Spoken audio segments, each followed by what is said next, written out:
नमस्कार दोस्तों, देसी दिलवाले में आपका स्वागत है। आज हम आपके लिए लेकर आए हैं शर्मिला टैगोर की अधूरी मोहब्बत। ये कहानी है मोहब्बत के स्टारडम के और सबसे बड़े अनसुने सच की। कहानी शुरू होती है एक चमकते हुए दौर से, जब सिनेमा एक स्वर्णिम काल था। उस दौर में एक नाम था जिसने अपनी मासूम मुस्कान, तीखी नजरों और नाजुक अदाओं से लाखों दिलों को जीत लिया था। शर्मिला टैगोर। रॉयल फैमिली से ताल्लुक रखने वाली शर्मिला का सफर आसान नहीं था। एक तरफ थी रॉयल विरासत और दूसरी तरफ थी ग्लैमर की दुनिया का जादू। शर्मिला बचपन से ही सपनों में खो जाने वाली लड़की थी, किताबों में, कहानियों में और कविताओं में। उन्होंने कभी नहीं सोचा था कि उनकी जिंदगी में एक दिन इतने बड़े पर्दे पर दिखेगी, लेकिन तकदीर ने उसे स्पॉटलाइट में खड़ा कर दिया।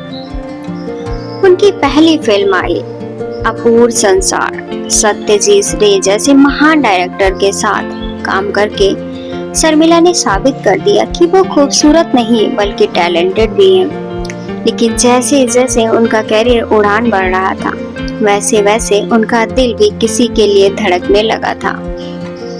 ये कोई आम मोहब्बत नहीं थी, ये एक ऐसी मोहब्बत थी जो रास्सी थी, रोमानी थी और उतनी ही अधूरी भी। शर्मिला टैगोर की खूबसूरती के चर्चे सिर्फ इंडस्ट्री तक सीमित नहीं थे।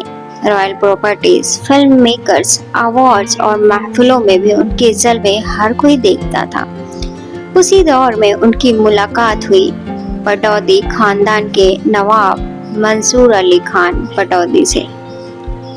नवाब पटौदी, जिनके नाम से रॉयल ठाट झलकता था, भारतीय क्रिकेट टीम के कप्तान थे और लाखों दिलों के धड़कन में। जब पहली बार शर्मिला ने पटौदी को देखा तो उन्हें लगा जैसे कोई किताब का राजकुमार उनके सामने खड़ा हो। नवाब की मुस्कान, उनका लहजा, उनका शाही अंदाज, शर्मिला बस देखती रह गई थी। वहीं पटौदी भी शर्मिला के रूप और अदाओं पर दिलहार बैठे थे। धीरे धीरे दोनों के बीच मुलाकातों का सिलसिला शुरू हुआ। फिल्म की शूटिंग के बीच बीच में शर्मिला को नवाब से मिलने के लिए वक्त निकालना पड़ता था। कभी किसी होटल के कॉफी शॉप में और कभी कार में बैठकर लंबी बातें। दोनों का प्यार परवान चढ़ने लगा था, लेकिन इस मोहब्बत के बीच एक लंबी दीवार खड़ी थी। दोनों की अलग अलग दुनिया। शर्मिला एक बंगाली ब्राह्मण परिवार से थी, जिनके लिए फिल्मों में काम करना ही बड़ा विद्रोह था। ऊपर से एक मुस्लिम नवाब से मोहब्बत करना परिवार के लिए बर्दाश्त के बाहर था। शर्मिला के लिए ये रिश्ता दिल से जोड़ा था, लेकिन उनके परिवार के लिए ये एक जंग जैसा था। एक तरफ थी उनकी परंपरा, उनकी कुल, उनकी मान्यताएं और दूसरी तरफ थी मोहब्बत जिसमें शर्मिला हर बंधन तोड़ना चाहती थी। उन दिनों इंटरफेथ शादियां आम नहीं थी। मीडिया की अफवाहें उड़ने लगी थी। क्या शर्मिला टैगोर मुस्लिम बनने वाली हैं? क्या वो अपना कैरियर छोड़ देंगी? क्या नवाब पटौदी उन पर बंदिशें लगाएंगे? शर्मिला इन सब से बेफिक्र थी। वो बस अपने प्यार को सच्चाई की तरह जीना चाहती थी। लेकिन मोहब्बत इतनी सीधी कहाँ होती है। उधर नवाब पटौदी भी अपनी शाही जिम्मेदारियों में उलझे थे। क्रिकेट था, खानदान थी, पॉलिटिक्स थी। उनकी दुनिया किसी फिल्म से कम नहीं थी। दोनों के बीच कई बार छोटी छोटी गलतफहमियां भी पैदा हुई। कई बार शर्मिला ने सोचा, क्या वो सही कर रही है? क्या वो वाकई उस दुनिया में फिट हो पाएंगे? क्या नवाब पटौदी सच में उन्हें फिल्में और आजादी के साथ कबूल करेंगे? रातों को शर्मिला अपनी डायरी दिल में रखती थी। कभी कभी लगता है कि इस रिश्ते में खुद खो दूंगी। क्या मोहब्बत इतनी बड़ी कीमत मांग सकती है? कई रातों की बेचैनी, लाखों सवाल और अपनों के विरोधों के बाद आखिरकार शर्मिला और नवाब पटौदी ने अपने रिश्ते को एक नाम देने का फैसला किया। ये कोई आम शादी नहीं थी, ये दो अलग अलग मजहबों, परंपराओं और संस्कृति का संगम था। मीडिया में खबर फैलने से ही हंगामा मच गया था। अखबारों में हेडलाइंस छप गई थी, क्रिकेट के नवाब और सिनेमा की रानी एक होने वाले हैं। कुछ लोगों ने बधाई दी तो कुछ लोगों ने ताने। ये रिश्ता ज्यादा दिन नहीं चलेगा। फिल्मों की दुनिया और नवाबों की दुनिया एक साथ कभी नहीं चल सकती है, लेकिन मोहब्बत को किसकी परवाह होती है। शर्मिला ने इस रिश्ते के लिए खुद को पूरी तरह बदल दिया। उन्होंने इस्लाम कबूल किया, नाम रखा आयशा सुल्तान। कई लोगों को ये समझ नहीं आया कि एक बंगाली ब्राह्मण लड़की जिसने अपनी पहचान फिल्मों से बनाई, वो सब कुछ छोड़कर नवाब के महल में कैसे खुश रह पाएगी।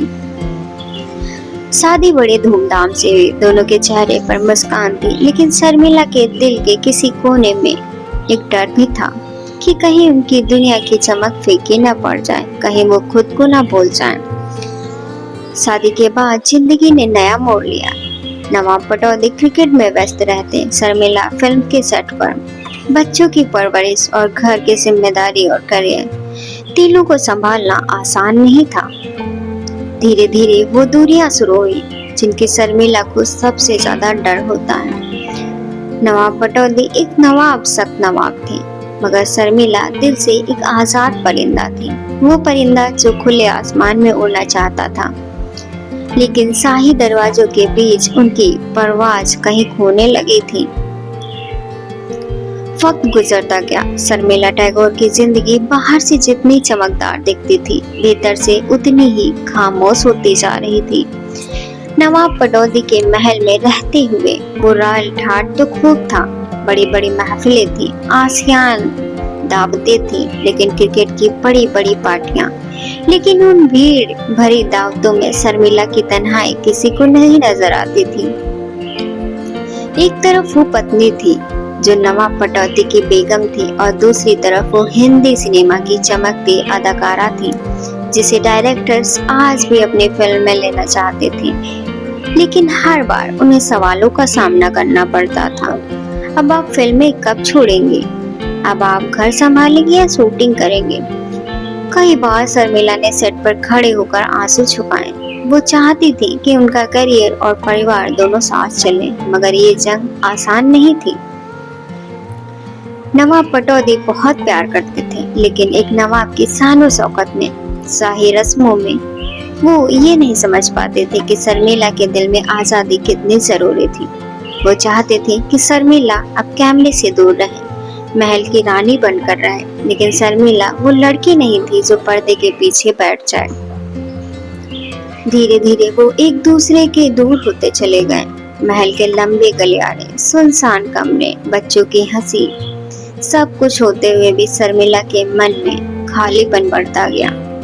रात के सन्नाटे में वो अपनी पुरानी डायरी निकालती, पन्नों पर पुराने खत पढ़ती जिसमें नवाब ने कभी उनसे कहा था कि तुम्हारे बिना अधूरा हूँ। अब वो पन्ने खुद सवाल पूछते हैं, अब कौन अधूरा है? मगर शर्मिला ने कभी हार नहीं मानी। उन्होंने अपने दिल में ये फैसला लिया कि वो अपनी पहचान नहीं खोएंगे। फिल्में उन्होंने नहीं छोड़ी, अपनी शर्तों पर जीना सीखा। वो माँ बनी, बेगम बनी और शर्मिला टैगोर भी बनी रही। लेकिन मोहब्बत का हिस्सा जो वो नवाब से चाहती थी, हर पल, हर साथ, हर जंग में बराबरी, हर ख्वाब में इज्जत, वो उन्हें कभी पूरा नहीं मिला। इसलिए कहते हैं कि कभी कभी प्यार पूरा होकर भी अधूरा रह जाता है। वक्त ने बहुत कुछ बदल दिया था। नवाब पटौदी अपने क्रिकेट के सफर को अलविदा कह चुके थे। उनका ज्यादातर वक्त अब खानदानी जिम्मेदारियों में गुजरता था। वहीं शर्मिला टैगोर एक के बाद एक सुपरहिट फिल्में दे रही थी। आराधना, अमर प्रेम, सफर, छुपा रुस्तम, हर फिल्म में उनका चेहरा वही पुरानी जादू भी गिरता था। लोग पर्दे पर उनकी मुस्कान देखते थे, उनके गाने सुनते थे, लेकिन कोई नहीं जानता था कि उस मुस्कान के पीछे कितनी खामोशी है। महल के लंबे गलियारे अब भी वही थे, मगर उन गलियारों में नवाब पटौदी के साथ बिताया वक्त कम होने लगा था। लोग पर्दे पर उनकी मुस्कान देखते थे, उनके गाने सुनते थे, लेकिन कोई नहीं जानता था कि उस मुस्कान के पीछे कितनी खामोशी है। महल के लंबे गलियारे अब भी वही थे, मगर उन गलियारों में नवाब पटौदी के साथ बिताया वक्त कम होने लगा था। शर्मिला ने कभी किसी से शिकायत नहीं की, न मीडिया से, न परिवार से, न दोस्तों से। उन्होंने अपने बच्चों के शौक, सैफ और सोहा में अपनी पूरी दुनिया बसाई। वो चाहती थी कि उनके बच्चे उस अधूरी मोहब्बत की विरासत को ना जिए बल्कि अपनी मर्जी से जीना सीखें। कई बार शूटिंग खत्म करके शर्मिला अपनी गाड़ी में बैठकर घंटों अकेली सड़कों पर घूमती थी। कहीं सीक्रेट पर रोककर लोगों को देखती और कहीं समंदर के किनारे उतरकर बस लहरों से बातें करती। उन लहरों में उन्होंने सीखा कि मोहब्बत अधूरी हो सकती है लेकिन जिंदगी कभी अधूरी नहीं होनी चाहिए। नवाब पटौदी ने भी अपने तरीके से शर्मिला को समझाने की कोशिश की, मगर दो अलग अलग दुनिया की दीवारें हमेशा उनके बीच रहीं। वो एक दूसरे से बेहद प्यार करते थे, लेकिन वो प्यार कभी वो शक्ल नहीं ले सका जो शर्मिला ने किताबों में पढ़ा। वक्त बीतता गया, नवाब पटौदी इस दुनिया से रुखसत हो गए। उस दिन शर्मिला के चेहरे पर कोई आंसू नहीं दिखा, लेकिन उनकी आंखों में जो सोनापन था वो सब कह गया।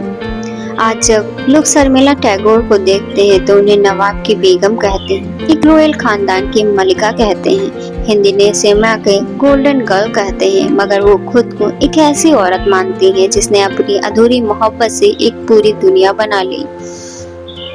वक्त ने शर्मिला टैगोर से बहुत कुछ छीना, मगर बदले में उन्हें वो ताकत दी जो हर किसी नवाब को नहीं मिलती है। नवाब पटौदी के जाने के बाद उनकी जिंदगी में एक सूनापन जरूर आया, मगर उस सूनापन को उन्होंने अपनी तन्हाई नहीं बनने दिया। वो पहले से ही कई ज्यादा मजबूती से सामने आई। उन्होंने खुद को पुराने एल्बम में इन्वेंट नहीं किया, बल्कि नए किरदार, नए चेहरे और नई कहानियां ढूंढी। वो फिल्म इंडस्ट्री में लौटी, इंटरव्यूज देने लगे, मंचों पर अपनी बातें खुलकर रखने लगी। लोगों ने उनसे पूछा, क्या आपकी मोहब्बत पूरी हुई? शर्मिला सिर्फ मुस्कुरा देती, एक हल्की सी मुस्कान कह देती थी कि मोहब्बत पूरी हो या अधूरी हो, फर्क नहीं, फर्क हमारे नजरिए में होता है। उनके बेटे सैफ अली खान ने अपनी माँ से यही सीखा है कि दिल टूटे तो भी सिर झुकाना नहीं है। उनकी बेटी सुहा ने भी अपनी माँ से एक ऐसी औरत को देखा है जिसने रॉयल खून में अपनी सोच की आजादी को जिंदा रखा है। शर्मिला टैगोर का नाम आज भी उतनी ही इज्जत से लिया जाता है। वो पुराने जमाने की फिल्मों में मुस्कुराती दिखे और आज किसी अवार्ड शो में स्टेज पर बैठी हैं। उनके चेहरे पर बस शांति है, गरिमा अब भी है। लोग कहते हैं मोहब्बत अधूरी थी, मगर शर्मिला टैगोर कहती है मोहब्बत कभी अधूरी नहीं होती। इंसान अपनी उम्मीदों से मोहब्बत को अधूरा कर देता है।